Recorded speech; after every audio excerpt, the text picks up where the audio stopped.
Do you see a replay of what happened in the lead up to the war with Iraq? The allegations of the weapons of mass destruction, the media leaping on to the bandwagon?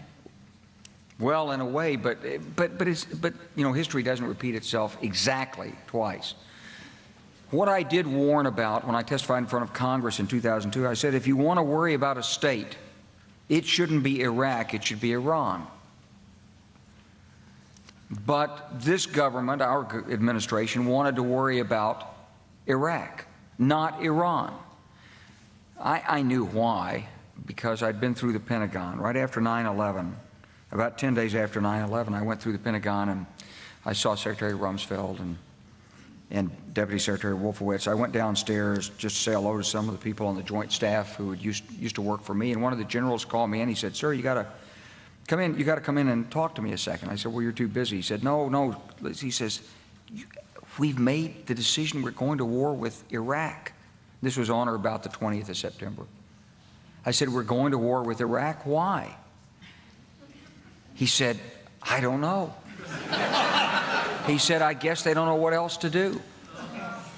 So I said, "Well, did they find some information connecting Saddam to al-Qaeda?" He said, No. He says, "There's nothing new that way. They just made the decision to go to war with Iraq." He said, "I guess it's like we don't know what to do about terrorists, but we've got a good military and we can take down governments." And he said, "I guess if the only tool you have is a hammer, every problem has to look like a nail."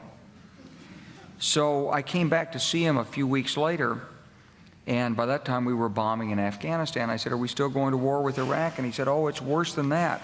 He said, he reached over on his desk, he picked up a piece of paper, and he said, I just got this down from upstairs," meaning the Secretary of Defense's office today, and he said, "This is a memo that describes how we're going to take out 7 countries in 5 years, starting with Iraq and then Syria, Lebanon, Libya, Somalia, Sudan, and finishing off Iran."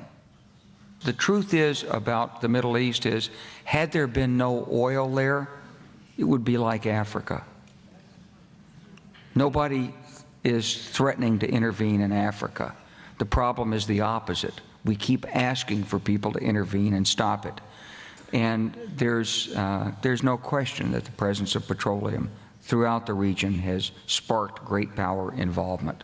Whether that was the specific motivation for the coup or not, I can't tell you, but there's always been this attitude that somehow we could intervene and use force in the region.